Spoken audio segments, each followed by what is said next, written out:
Hola, ¿qué tal? Muy buenas tardes, bienvenidos a su programa El Universo Humano en Extensión. Esta es una aportación de la Coordinación General de Extensión Universitaria de la Universidad Autónoma de Coahuila. Escúchenos todos los viernes de 2 a 3 de la tarde en el 104.1 de frecuencia modulada. Les saluda a su amigo Ernesto Duque Padilla y está con nosotros también, como cada viernes, Aida Morlet Villa. Muy buenas tardes, maestro, y muy buenas tardes a todo el auditorio que como cada viernes nos sintoniza por el 104.1 de Radio Universidad. Bien, como ustedes saben, en este espacio comentamos temas de actualidad e interés en la cultura. Ofrecemos nuestra opinión desde el punto de vista de las ciencias sociales. Bueno, pero hoy tenemos un programa muy especial con invitados pues del mejor nivel.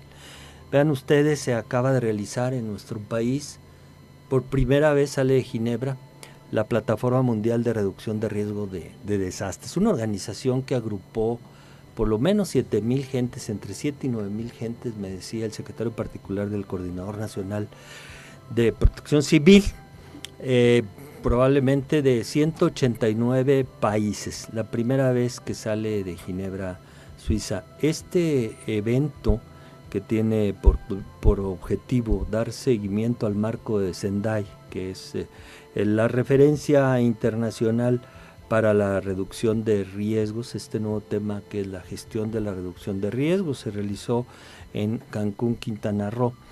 Y bueno, estuvimos por ahí presentes representando a la UNIRED, a la Red Universitaria de Atención y Prevención de Desastres, y también a la Autónoma de Coahuila. Y tuvimos oportunidad entonces de entrevistar a algunas personalidades que hoy vamos a tener con nosotros a Luis Felipe Puente Espinosa. Él es el Coordinador Nacional de Protección Civil de la Secretaría de Gobernación. Al doctor Carlos Valdés, que es el Director General de CENAPRED, el Centro Nacional de Prevención de Desastres. A Carlos Sarabia Camacho, diputado federal que preside la Comisión de Defensa Nacional del Congreso de la Unión, integrante de la Comisión de Protección Civil. José Narro Robles, un querido coahuilense, de secretario de Salud ahora. Algunas gentes de otros países como Denis Bonilla, que se hace llamar voluntario digital. Ya van a ver por qué. Carlos Sáenz Luna, primer director de Protección Civil de la Ciudad de México. Luis Eduardo Pérez, coordinador de capacitación de Ixtapalapa, Premio Nacional Mundial, también por un concurso de carteles y un modelo en la prevención de desastres y en protección civil. Mario Alvarado Ruiz Velázquez, quien es un investigador que empujó mucho el proyecto para el sistema de Iztapalapa. Y a un comunicador que ustedes deben de recordar, porque además es coahuilense, Oscar Cadena. Bueno, estos son nuestros invitados del día de hoy para que se comuniquen con nosotros. Pues también estamos transmitiendo por Facebook para que nuestros amigos que nos escuchan en otras partes pues participen. Especialmente a los amigos del Colegio Mexicano de Profesionistas de Reducción de Riesgo y Protección Civil, con quien tuvimos oportunidad de convivir esos días en Quintana Roo. Y también a los miembros de la Red Latinoamericana, Red Universitaria para Latinoamérica y el Caribe de Reducción de Riesgo de Desastres, REDULAC, así es. También estamos pues directo a cabina en la línea 482-6995 a través de Facebook Live. Agradecemos a Jepsiba que nos apoya ahí en las redes sociales. Estamos también en YouTube, en Twitter, en correo. Agradecemos todos sus mensajes. Pero sobre todo los invitamos a visitar ernestoduque.com. Ahí encontrará y todos nuestros programas anteriores. Bueno, pues vamos a ir pasando a las entrevistas y vamos pues contextualizándolas, ¿no? Haciendo una breve explicación.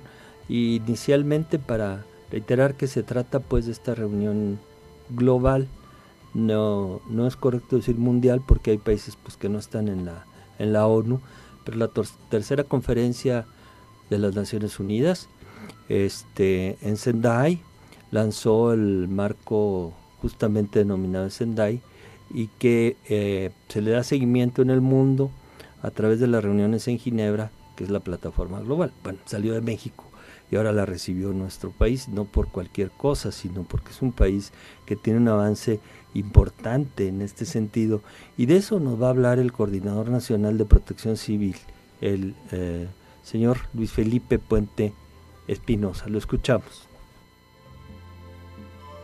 Estamos con Luis Felipe Puente Espinosa, Coordinador Nacional de Protección Civil de la Secretaría de Gobernación para el Universo Humano en Extensión. Coordinador, ¿cuál es la importancia de la Plataforma Global 2017 para México? Bueno, indiscutiblemente, primero para México es un honor que Naciones Unidas, después de tantos años que ha realizado esta plataforma, cada 2 años en Ginebra, Suiza, por primera vez en la historia hayan decidido sacarla de Ginebra para visitar un país. Y se escogió a este país por los avances, no solamente en las tecnologías o en el monitoreo, sino por el conocimiento que ha logrado y el desarrollo que ha tenido en vista de las vulnerabilidades a las que está expuesta la nación mexicana.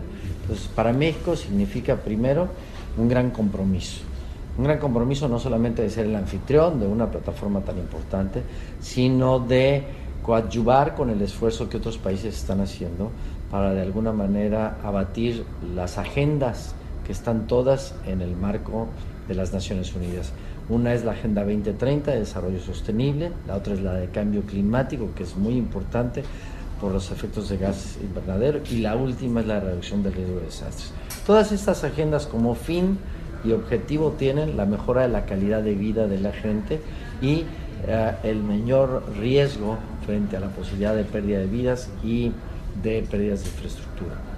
Todas estas agendas se tienen que concentrar y entonces hemos adoptado nosotros el compromiso con Naciones Unidas de adoptar en México estas agendas. Ya lo platiqué con los secretarios de diferentes áreas del Gobierno de la República y están de acuerdo que hagamos una reunión para concentrar los esfuerzos de todas las agendas con un solo propósito. La segunda, México se ha venido desempeñando como un país que tiene una política transversal donde la protección civil no es responsabilidad de las Fuerzas Armadas o de los rescatistas o de los bomberos. Es una corresponsabilidad que viene desde el presidente de la República, que pasa por la Secretaría de Gobernación y que transita por todas las unidades del gobierno federal y los gobiernos de los estados. En ese sentido, ¿cómo puede contribuir la comunidad universitaria para apoyar el Proyecto Nacional de Protección Civil? Bueno, es muy importante para nosotros la academia. La comunidad universitaria tiene que, a través de sus conocimientos, su análisis, su estudio, aportar todo aquello que permita que podamos dispersar el conocimiento a las comunidades más vulnerables del país. Yo creo que sería muy importante a través de la comunidad universitaria, a través de la carrera de gestión del riesgo, que es muy importante, que se otorga en el Centro Nacional de Prevención de Desastres, certificar a jóvenes con conocimientos del mismo para que se trasladen a las comunidades más vulnerables de todo el país y podamos rápidamente expandir el conocimiento, porque una sociedad no consciente de sus propias vulnerabilidades es una sociedad en riesgo, y lo que tenemos que hacer es que estas sociedades, niños, niñas, mujeres, gentes con discapacidad, entiendan cuáles son aquellos protocolos que tienen que seguir para salvaguardar su vida en caso de una inundación, de un sismo, de un incendio forestal, que en México tiene muchísimos. Entonces yo creo que la comunidad universitaria podría convertirse en gente certificada para ir a transmitir el conocimiento del monitoreo que se hace en el Centro Nacional de Prevención de Desastres, a partir del cual se tiene todo el conocimiento de las vulnerabilidades y podérselos aportar, porque además son jóvenes que tienen el deseo de estudiar la materia, que tienen la posibilidad de estar en sus comunidades, visitar las más vulnerables y apoyar a las comunidades y apoyar obviamente a la gente que está en riesgo en nuestro país. Bueno, ese es Luis Felipe Puente Espinosa, quien es Coordinador Nacional de Protección Civil. Una cosa que decía muy importante, a ver si podemos desconectar esta bocina, por favor.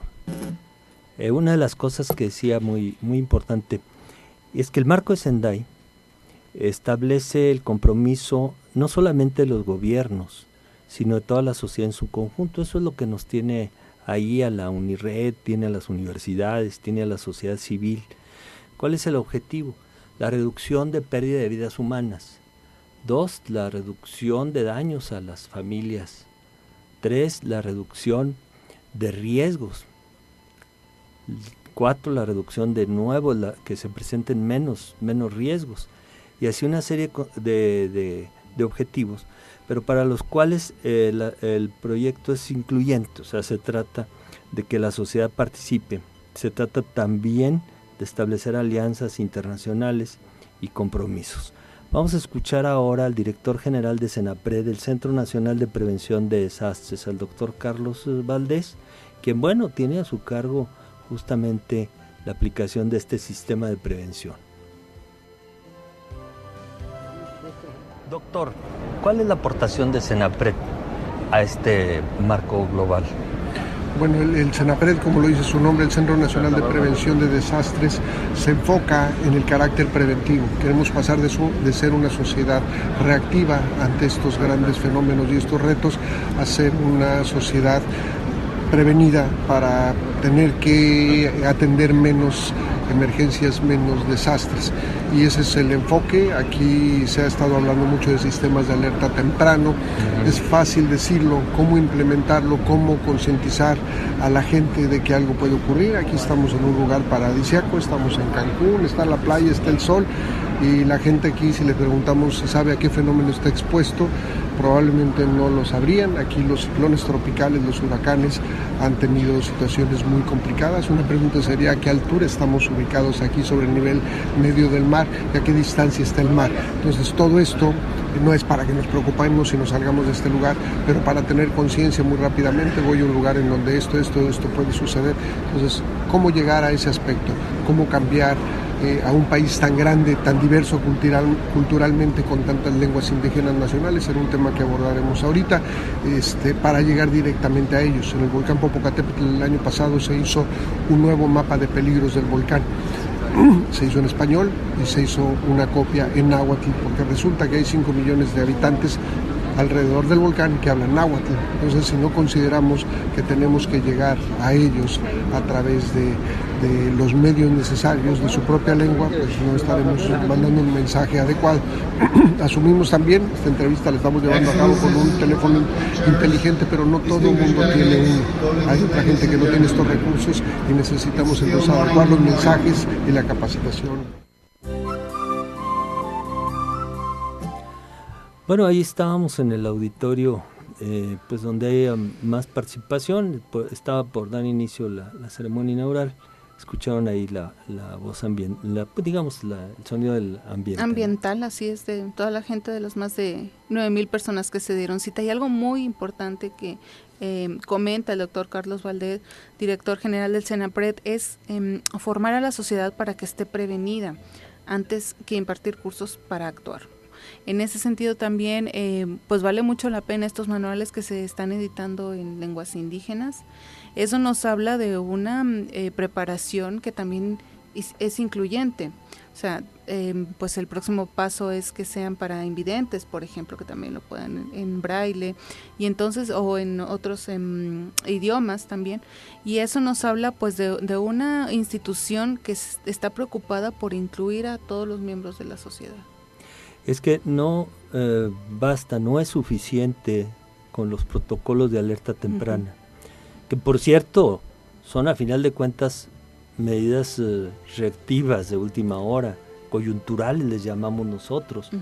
Hay que atender las medidas estructurales, que son estas las de prevención, lo que significa la regulación de la tierra, lo que significa la regulación de los asentamientos, las políticas públicas. Pero bueno, supongamos que tenemos ya un sector vulnerable, como pueden ser las costas de Guerrero y Oaxaca, y estamos expuestos a la presencia de fenómenos hidrometeorológicos, ¿no? Un fuerte ciclón tropical que nos llega fuera de temporada.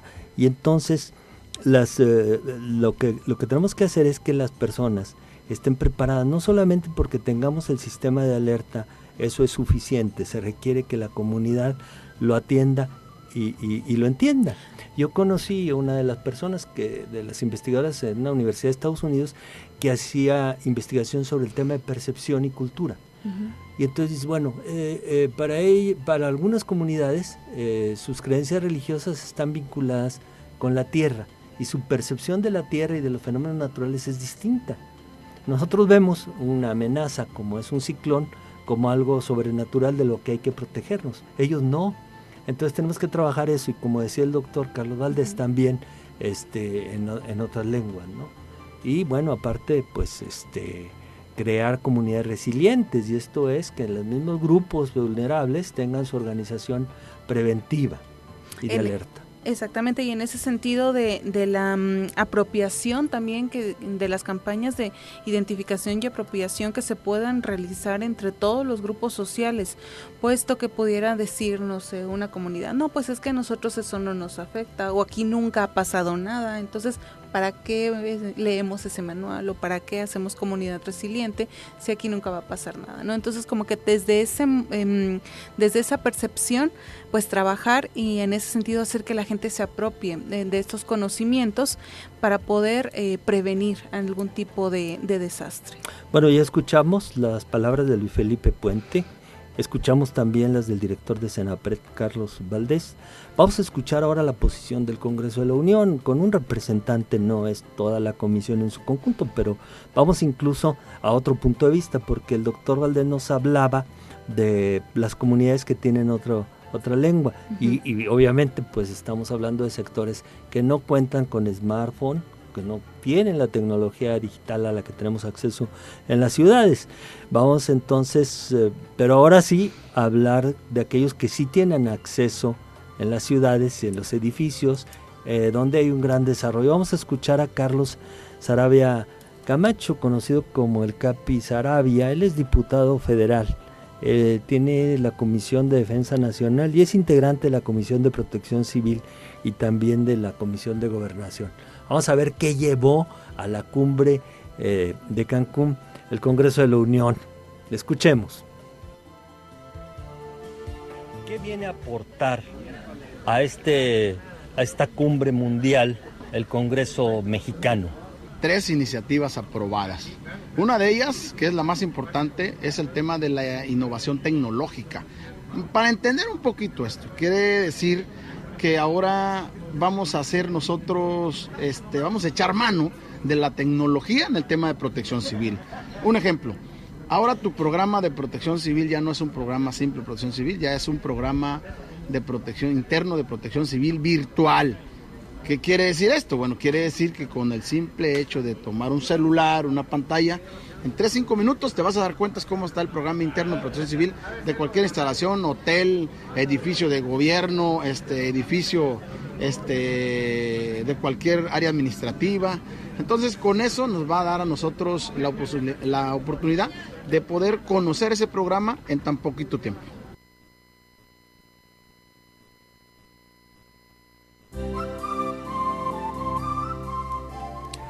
Bueno, ese es el Capi Saravia, Carlos Saravia. Esto está hablando ya de la aplicación, por ejemplo, en teléfonos móviles, en un edificio inteligente y con gente que también tiene acceso a esta tecnología, donde puedas tener el mapa de riesgos, de protección, de emergencia, etcétera, ¿no?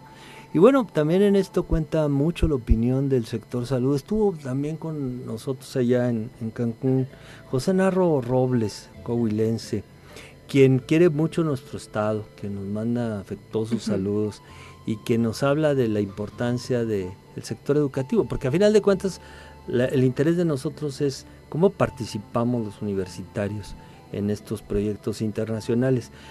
¿Cuál es nuestro interés por hacer estos programas? Bueno, formar o contribuir a formar una cultura de prevención de desastres, porque estos no nos son ajenos, no es una responsabilidad institucional de los gobiernos, es parte de nuestro compromiso social y es porque estamos expuestos y además es algo muy costoso. El costo de la prevención comparada con el de la atención de los desastres es totalmente desigual, ¿no?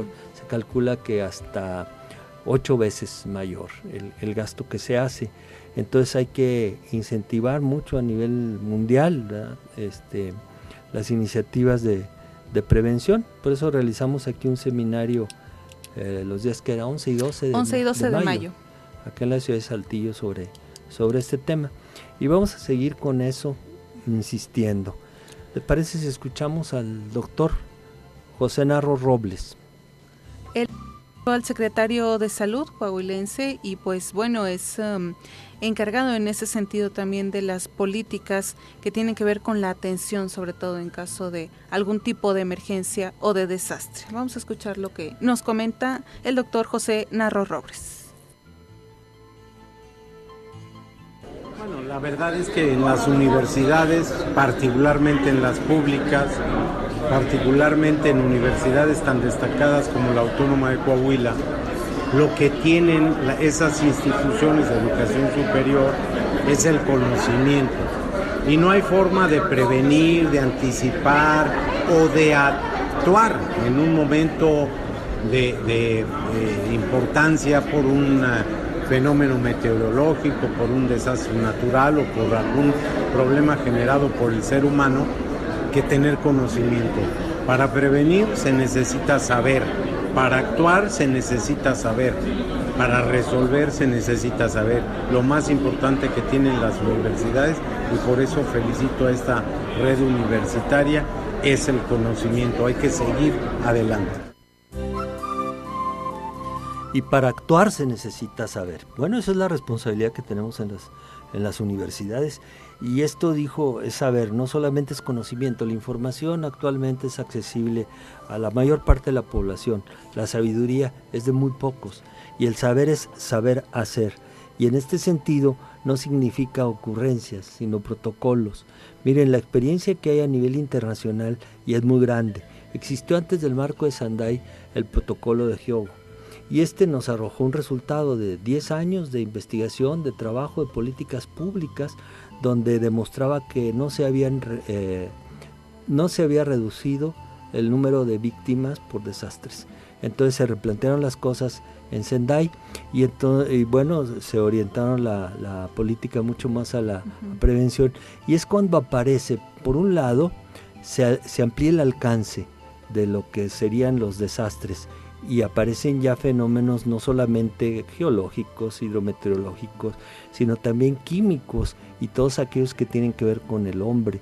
Aparecen vinculados los temas a los objetivos de desarrollo social de la ONU, y entonces toma un papel muy importante la desigualdad social y el combate a la pobreza. O sea, los temas no son independientes. Veamos que las poblaciones más afectadas siempre son las más pobres. ¿Y por qué? Porque son vulnerables.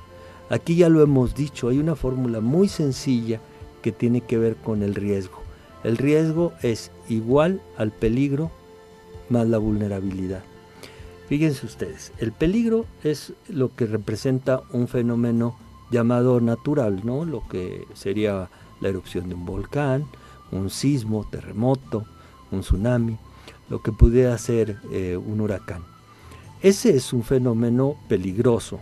Bueno, el caso es de que hay poblaciones o condiciones que hacen vulnerable a un sector o a una comunidad. ¿Y qué es la vulnerabilidad? Bueno, pues la exposición que se tiene al riesgo. Por ejemplo, si usted vive en laderas que han sido construidas en las márgenes de algunos arroyos donde la naturaleza finalmente va a reclamar su causa natural, pues es vulnerable. Si usted es pobre y tiene una choza mal construida, es vulnerable. Si estás más alimentado y mal informado, eres vulnerable. Bueno, pues le sumas entonces el peligro a la vulnerabilidad y tienes el riesgo. Entonces, ¿en qué se trabaja? ¿A qué se orienta el marco de Sendai? Bueno, a trabajar sobre la vulnerabilidad. Y la vulnerabilidad es muy difícil de atender. Por eso existe pues el interés de que los países más desarrollados ayuden a los países en desarrollo. En vías de desarrollo. Pero también hay que tener en cuenta que la vulnerabilidad no solo es una condición, vamos a decir, de escasos recursos. O sea, también entra en este binomio la corrupción. O sea, vamos a decir, en un edificio que está ubicado en una zona, no sé, de área natural protegida, pero entonces los constructores pues obtuvieron una negativa inicialmente para construir, pues dieron dinero, o sea, entra en ese juego la corrupción, y entonces pudieron construir un superedificio con toda la modernidad, pero está vulnerable porque está en una zona donde hay un cauce natural. O sea, también tenemos que tener en cuenta el grado que tiene que ver el capital en todo esto, la economía, ¿no? También es un riesgo porque llega algún cauce natural, no está bien construido, los materiales no son de la calidad adecuada. O sea, también hay que tener en cuenta la condición de vulnerabilidad en todos esos sentidos. Sí, vemos que el tema es mucho más complejo, ¿verdad? Incluso al regreso del corte institucional de la media hora, Me gustaría comentar algo también que escuchamos sobre el tratamiento humanitario que se da a las víctimas y incluso a los cadáveres, ¿no? En caso de desastre. Bien, pues vamos al corte institucional. Así es, le recuerdo la línea de comunicación 482-6995. También estamos en vivo a través de Facebook Live. Recuerda El Universo Humano en Extensión. Continuamos. El Universo Humano en Extensión, un espacio de análisis y diálogo. Regresamos. Son las 2 de la tarde con 29 minutos. El Sistema Universitario de Radio de la Universidad Autónoma de Coahuila, en el bien fincamos el saber, transmite en Saltillo a través de XHUACS 104.1 MHz de frecuencia modulada. La cultura universitaria en el cuadrante. Comienza a anochecer. Descubre la variante del rock más influyente en las últimas décadas, el heavy metal. Un día va a ser. Te invitamos a conocer los mejores exponentes del género en español en compañía de Ulises González, en el programa Iberia Sumergida. Todos los sábados en punto de las 3 de la tarde por el 104.1 FM de Radio Universidad. Audio activa tus ideas.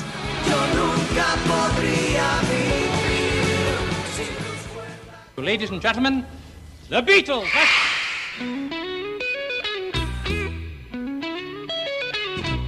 I'd like to be el grupo de rock más influyente de nuestra era. Ven y disfruta con nosotros del paraíso poético musical de los Beatles en tu programa Octopus Garden, con los conductores José María González Lara y Juan Antonio González Lara, todos los sábados a las 5 de la tarde, aquí en Radio Universidad, el espacio de tus ideas.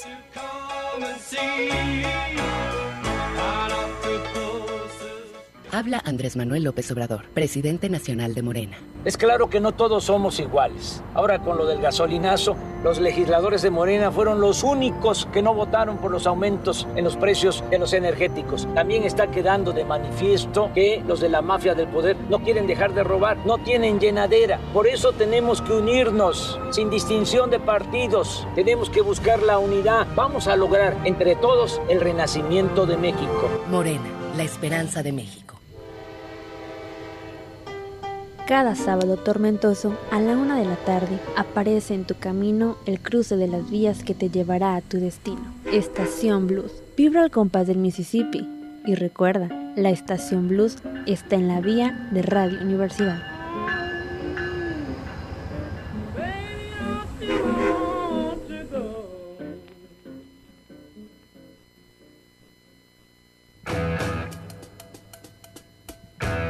Te invitamos a sumergirte en el universo de los LPs que han hecho historia en el mundo de la música. Ponte en órbita con nosotros. Yo soy Engelbert y te invito a que me acompañes en Decibel. Todos los sábados en punto de las 7 de la noche por Radio Universidad 104.1 FM. Siempre hemos tenido que luchar. Dejamos nuestra huella en la historia. Y he aquí todo lo que hemos logrado. Le dimos voto a nuestra voz, y eso es nuestro derecho. Rompemos los estereotipos. Conquistamos la cima del mundo. Tenemos las herramientas para alcanzar nuestros sueños. El protocolo para atender la violencia política contra las mujeres defiende nuestros derechos políticos. Nuestro derecho a hacer historia. Instituto Nacional Electoral, INE. La mejor forma de iniciar tu fin de semana la encuentras en Alternativa 104. Buena música, comentarios, más de lo que piensas. Escúchanos todos los sábados en punto de las 12 del mediodía por el 104.1 FM de Radio Universidad. Audio activa tus ideas.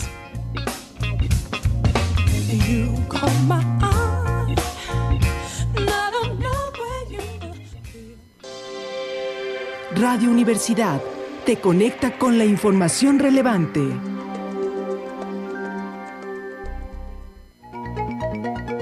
Estás escuchando El Universo Humano en Extensión. Continuamos.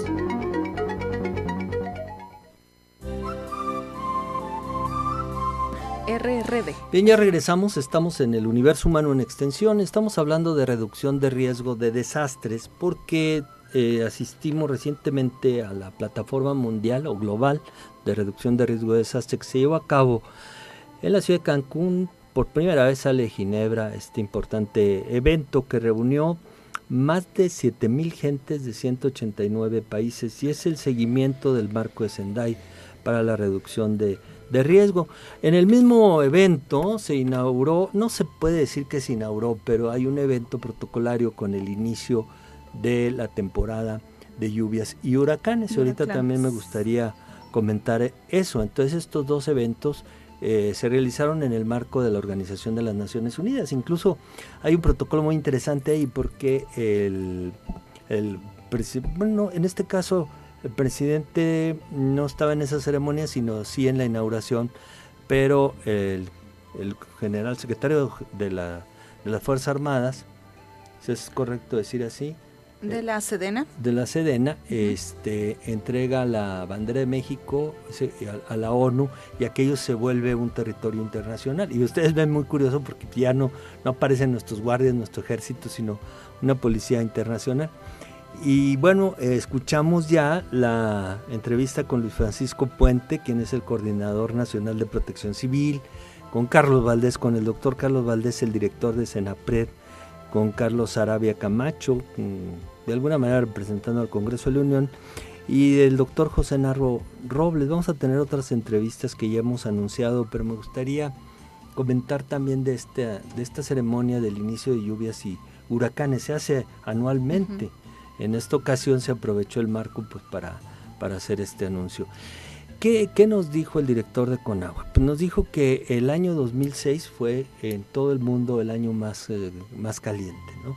Nuestro país no fue la excepción, tuvimos 1.5 grados más de temperatura, y esta se presentó en el mes de julio, e incluso la temporada invernal 2016-2017, recuerden que el invierno se extiende a los primeros meses del año, tuvo temperaturas incluso arriba de los 40 grados centígrados.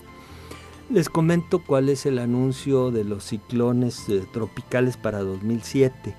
Se esperan 27 ciclones en total por, digamos, los dos Atlánticos, ¿no? Los dos océanos. Por el Pacífico, 16. 6 de ellos tormentas tropicales, 4 huracanes con categoría 1 o 2 y 6 huracanes con categoría 3 o superior. Eso sería por el lado del Pacífico. Por el lado del Atlántico serían 11 ciclones, 7 tormentas tropicales, 2 huracanes categoría 1 o 2 y 2 de 3 o superiores. En total esperamos de 3 a 5 ciclones que impacten en forma directa el territorio nacional. Y una cosa muy curiosa que es poco frecuente, es atípica, y es que hay el 50% de posibilidad de que se presente otra vez el fenómeno Niño. Entonces esto no se presenta en 2 años consecutivos. Si eso ocurre, nos puede cambiar todo el panorama. Otro dato interesante es que se adelantó la temporada de lluvias en algunas partes, y lugares con sequía tuvieron inundaciones, y lugares con alta precipitación estuvieron con sequías. Bueno, todo eso forma parte del cambio climático y es uno de los temas que también está en la mesa de discusión en los desastres, ¿no? Y bueno, vamos, ¿con qué vamos? Tenemos también una entrevista con Denis Bonilla. Así es, Denis Bonilla pues se autodenomina voluntario digital para emergencias y desastres en El Salvador. Él tiene pues una iniciativa, un programa muy interesante de inclusión en el ámbito digital con las redes sociales, pero sobre todo en el ámbito de las personas con discapacidad. Fíjate que muy interesante, Denis, porque además tuvo mucha presencia en la plataforma, ¿no? Con un tema, por ejemplo, de trabajar lo que son los rumores. Tú sabes que acabamos, bueno, como en la política, de repente se dice una cosa y es otra. Y es otra, es muy difícil de saber. Empezando por las cosas más tradicionales, ¿no? Dicen que este año va a ser mucho frío. dicen que va a hacer mucho calor. Se esperan muchas lluvias. ¿De dónde sale esa información? Pues de una ocurrencia, de una expectativa, de una incertidumbre. De un rumor, de algunas señales pues que no son claras. Un tema que hay que trabajar también. Vamos a escuchar entonces a Denis Bonilla del Salvador. Estamos con Denis Bonilla del Salvador. ¿Cuál es su ocupación?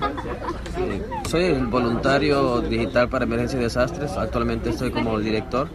Lo fundé en El Salvador hace 2 años y nos encargamos de realizar lo que es una gestión para la reducción del riesgo mediante las redes sociales, haciendo una gestión de evitar lo que es rumores y las noticias falsas.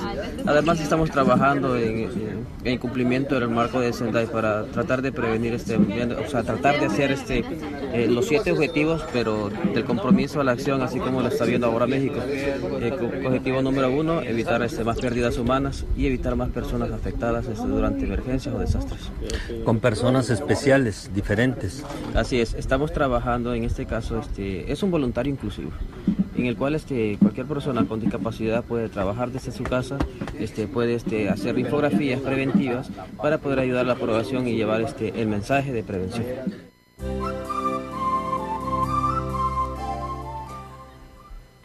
Bien, regresamos. Esa es la opinión de nuestro amigo Denis Bonilla del Salvador. Por acá va a estar con nosotros, yo creo que inicios del año que entra, cuando tengamos nuestra reunión plenaria en la Ciudad de México. Está invitado él junto con William Gómez y otras personas que han estado trabajando a través de todos estos años, ¿no? en el tema.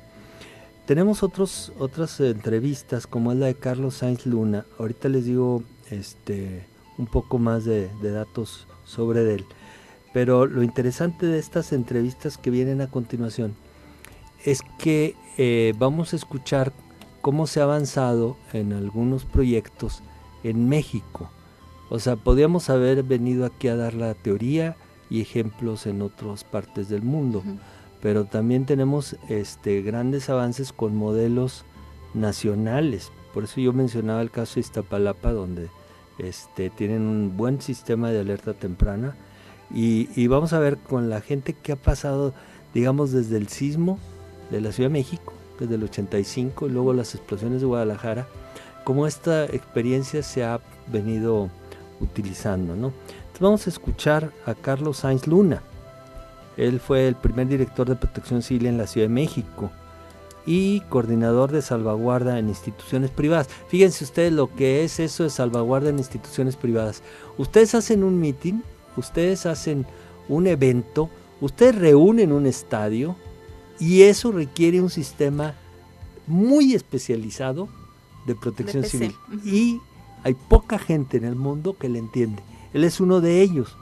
En esta entrevista no viene, por eso yo lo menciono fuera de la entrevista, porque imagínense ustedes todo lo que se tiene que prever para un caso de estos.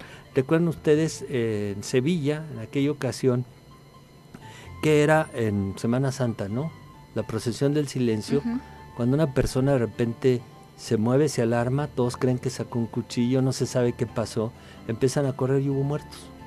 Se aplastan unos sobre otros. Y es que en todos estos tipos de concentraciones, aunque no sean masivas, por ejemplo en restaurantes, en salones de baile, en antros, tuvimos incluso aquí el caso de la discoteca Estalo Bombo, que fue muy sonado incluso a nivel internacional, donde estaba y también la discoteca Divine, News Divine, también más recientemente, en donde empieza el incendio, o sea, por el efecto de las luces y el efecto de unas como bengalas que prenden ahí en el escenario, pues bueno, se empezó a incendiar los 2 lugares, y entonces pues la gente sale, o sea, y ahí hace el tumulto, resultan muertos, personas con graves lesiones, quemaduras, y de hecho incluso hasta la misma estructura pues estaba defectuosa. Bueno, pues todo eso es prevención de desastres.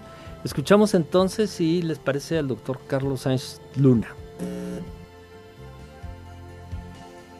Estamos con el doctor Carlos Sainz Luna para el programa El Universo Humano en Extensión de la Universidad Autónoma de Coahuila. Doctor, muy buenas tardes. Hola, muy buenas tardes, Ernesto.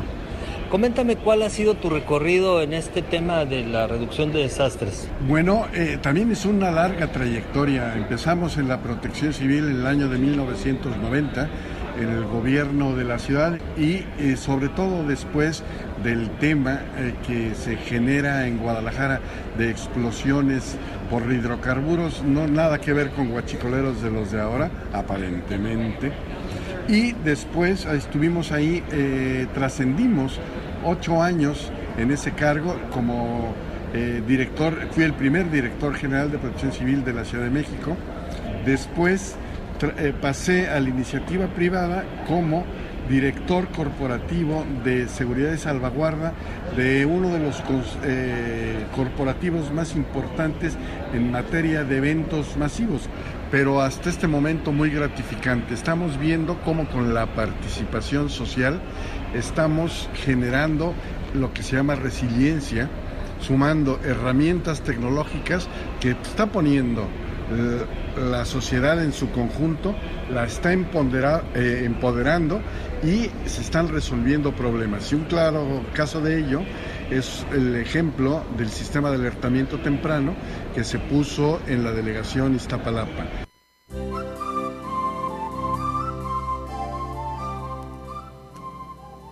Bueno, precisamente vamos a hablar del sistema de alerta temprana de la delegación Iztapalapa. Yo quisiera comentar algunos otros temas que estuvieron presentes en la plataforma mundial en la ciudad de Cancún. Por ejemplo, un tema poco mencionado es el de los desplazados, y no son pocos en el mundo. Entonces, y además el trato humanitario. Tal vez no tengamos nosotros la dimensión de lo que es un desastre en el sitio. Cuando ocurre ¿qué les parece? Un terremoto como el de Haití, y de repente estamos preocupados por ver si todavía hay algunas personas que se les pueda salvar, pero paralelamente hay problemas de salud.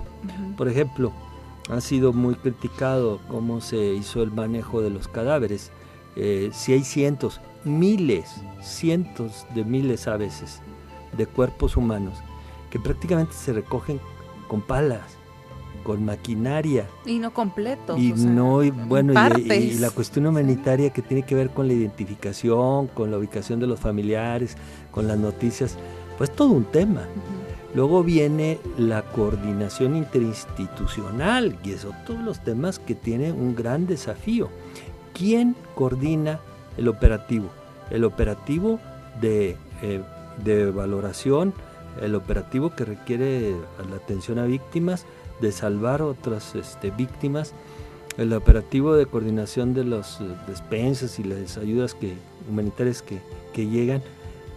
Es Protección Civil local, es el gobierno, es la ONU, es World Vision. Por ejemplo, también los servicios básicos, porque luego no nada más es lo que ocurrió, la inundación o el terremoto, sino lo que viene después, a reducir en esa manera, las cuestiones sanitarias, las cuestiones de reconstrucción, el riesgo de epidemias, de cólera. Es complicadísimo.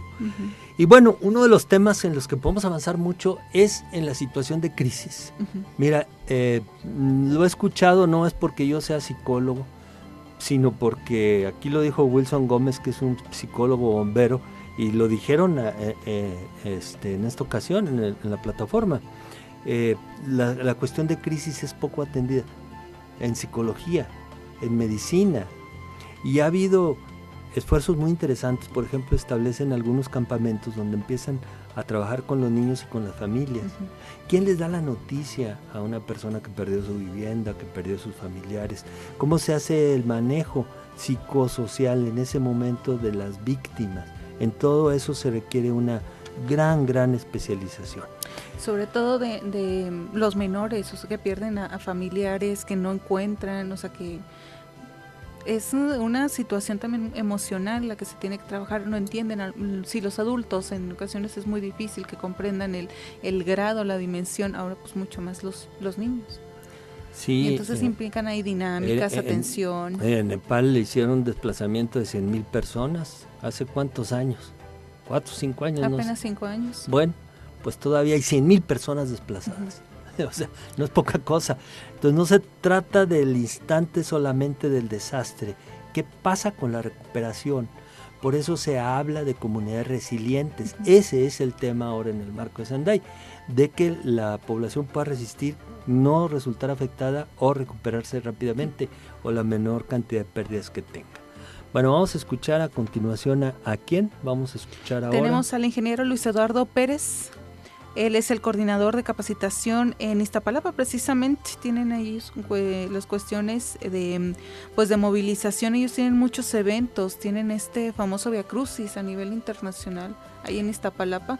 Entonces todas estas cuestiones de concentraciones ellos lo manejan. Además, Luis Eduardo ha sido una de las personas que más desarrollaron estos sistemas de comunicación, que es para toda la población, con lo cual llevan un modelo, nos llevan un pie adelante, y forma parte también del Colegio Mexicano de Profesionales de la Reducción de Riesgos y Protección Civil, una organización importante. Vamos a escuchar a Luis Eduardo Pérez. ¿Cómo ha sido esta trayectoria? ¿Dónde has estado? Bueno, yo fui subdirector de Administración de Emergencias Federales de la Secretaría de Gobernación, director de Gestión de Riesgos en la Secretaría de Desarrollo Social Federal, y director de Análisis y Gestión de Riesgos del Centro Nacional de Prevención de Desastres. También fui coordinador de asesores de la Secretaría de Protección Civil de Veracruz y actualmente director de Protección Civil en Iztapalapa. Me comentan que ha recibido un premio recientemente. Sí, bueno, el año pasado recibimos la Medalla al Mérito en materia de protección civil en la Ciudad de México, y precisamente el día de ayer un par de carteles asociados al sistema de alerta temprana que hemos desarrollado en Iztapalapa fue reconocido por todos los expertos a nivel mundial con el primer lugar. Coméntanos cómo ha evolucionado el sistema nacional en este sentido de la reducción. ¿Estamos a la altura de este gran evento mundial? ¿Qué lleva México, qué presenta en esta ocasión? Bueno, como en todo, México es un crisol. Se ha avanzado en algunos espacios, la academia ha avanzado mucho, algunos gobiernos como Chiapas a nivel estatal han avanzado mucho, sin duda, y en nuestro caso a nivel local, Iztapalapa, con 2 millones de habitantes, pues hemos desarrollado un sistema de alerta temprana que cumple con todos los protocolos de alerta común que establece la ONU. Ya regresamos, escuchamos a Luis Eduardo Pérez. Vamos a escuchar ahora a una persona que trabajó también en ese mismo modelo, pero esta es la parte científica. Es el ingeniero Mario Alvarado Ruiz Velázquez. Vamos a escucharlo. Estamos con el ingeniero y maestro Mario Alvarado Ruiz Velázquez, quien ha trabajado programas muy interesantes para la delegación Iztapalapa. Bien, ¿cuál ha sido tu trayectoria en este tema de la reducción de riesgos? Mira, fíjate que ya tiene más de 10 años que empezamos a analizar las tecnologías de desastres, en específico una solicitud, un requerimiento y una necesidad que tenía el Centro de Instrumentación y Registro Sísmico para poder tener una tecnología más barata en los hogares y en los espacios públicos y una señal gratuita de alertamiento sísmico. El marco de Sendai indica la importancia de la cooperación, de la corresponsabilidad entre iniciativa privada, entre los gobiernos y el empoderamiento de la sociedad civil. ¿Hay avances de tu perspectiva, ustedes que han trabajado para los gobiernos en este sentido? Fíjate que hemos tenido la oportunidad también de haber trabajado en el sector público. Mis 3 últimos trabajos fue ser el tecnólogo del Metro de la Ciudad de México, el tecnólogo de la Procuraduría General de Justicia del Distrito Federal y también crear el modelo estratégico de los centros de comando del país en el Sistema Nacional de Seguridad Pública. Entonces, con esta alta sensibilidad que se debe tener este tipo de sistemas, hablamos de seguridad pública, hablamos de protección civil, yo lo veo como una sola cara que debe de dar el gobierno a la ciudadanía. Es decir, yo no puedo crear una política pública o crear una tecnología que no esté orientada a dar información o a ayudar a la ciudadanía, porque esa es la labor que hemos tenido en estas últimas décadas, ¿no? de trabajo. Entonces, el día de hoy, al aplicar un modelo, como en su principio fue Hyogo, el día de hoy Sendai, nos dice muy claro uno de los principios fundamentales. Los sistemas de alerta temprana deben de ser orientados siempre a la ciudadanía, al público, a la población, y en paralelo a las autoridades o a los respondientes de la emergencia. Entonces, esas palabras son como mágicas para nosotros, es nuestras líneas, es nuestra filosofía, de que si hacemos algo se tiene que tener una reacción a fuerzas en este modelo que tenemos. Con una tecnología que se llama SAME, Specific Area Message Encoding, que esa tecnología al día de hoy sigue funcionando en Estados Unidos. Existen 1100 transmisores en todo el país, bueno, en todo el territorio, incluido Alaska y lo que tienen, para que alerte la NOAA de cualquier fenómeno hidrometeorológico u otros que tiene también directamente a la población. Nos ha tocado la experiencia de estar en Estados Unidos y ver cómo salen los cintillos y ver cómo se interrumpen los programas. Es el Emergency Alert System el que lo está mandando. Entonces, este sistema es un sistema mandatorio en Estados Unidos de la NOAA que le advierte directamente a la población por múltiples medios. Pero específicamente el SAME es un desarrollo tecnológico en VHF, por eso tienen estas 1100 transmisores en Estados Unidos, que los sigue manteniendo y que los mantuvo Obama y los puso a funcionar y los probó en su momento el presidente Obama en Estados Unidos, este sistema.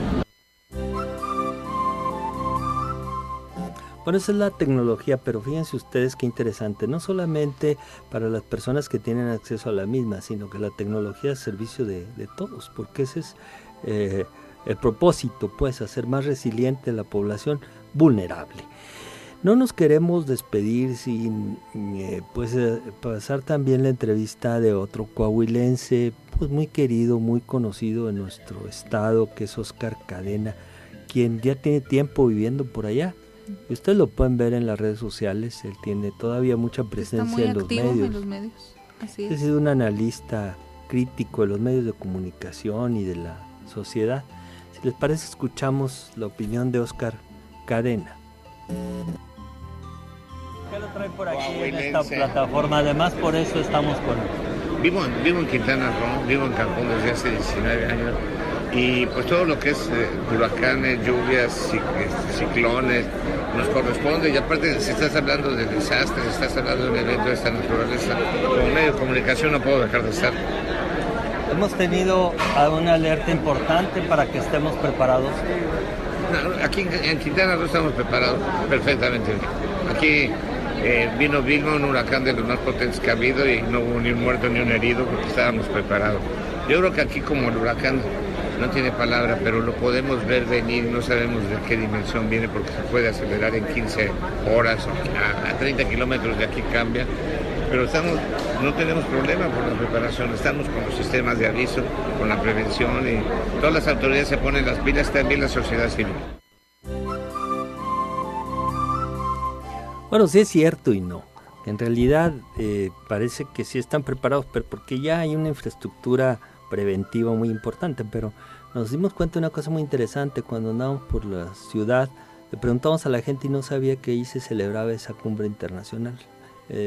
Tampoco muchas veces saben lo que significa el peligro que hay cuando se acerca un fenómeno de esta naturaleza. Y es precisamente lo que comentaba el ingeniero Mario Alvarado de Ixtapalapa, que los sistemas de alerta tienen que ser para la población, o sea, tienen que estar pensados para la población, qué es la tecnología que utiliza, o sea, qué tipo de población hay. Ya lo veíamos que hay ejemplos para personas con discapacidad, para en otras lenguas indígenas, pero realmente estos manuales o estos temas en ocasiones tienen unos conceptos muy difíciles o palabras desconocidas o términos muy específicos, ¿no? O sea, también en ese sentido hay que como simplificar la información, darla en ese sentido digerida para que la población pues la pueda apropiar, pues si no va a tener ánimo de leer un manual porque pues no lo va a entender.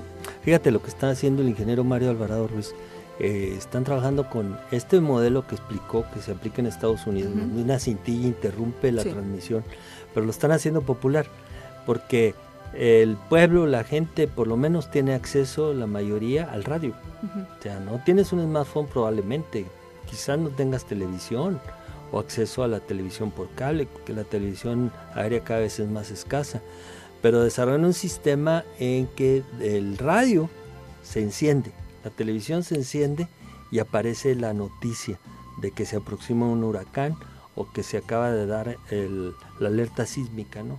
Una alerta, la Ciudad de México es de 30 segundos a un minuto, entonces los sistemas pues de alerta temprana tienen que ser muy, muy eficientes, muy bien dirigidos, tienen que alertar a la población para que se alcance a rescatar lo más posible. Y ser lo más claro también posible. Ya tenemos que retirarnos. Este ha sido nuestro programa El Universo Humano en Extensión, dedicado a la reducción de riesgos. Así es, agradecemos a Hepzibah en las redes sociales, a Víctor en los controles, y pues los invitamos a continuar con la programación de Radio Universidad. Ya viene Lori Fuentes con su programa Lumière, donde usted puede escuchar lo mejor de las bandas sonoras del séptimo arte, y también, por supuesto, agradecemos a todas las personas que nos brindaron unos minutos de su tiempo para estas entrevistas. Y ya sabe, pues más vale prevenir que lamentar. Así es, muchas gracias por su atención, que tenga usted muy buena tarde.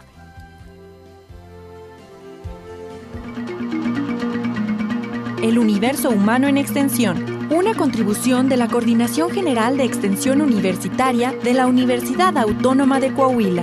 Escúchanos en nuestra próxima emisión, aquí en el 104.1 de Radio Universidad, la cultura universitaria en el cuadrante.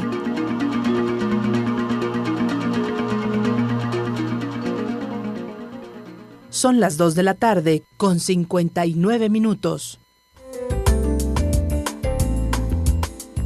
Radio Universidad, XHUACS, 104.1 MHz.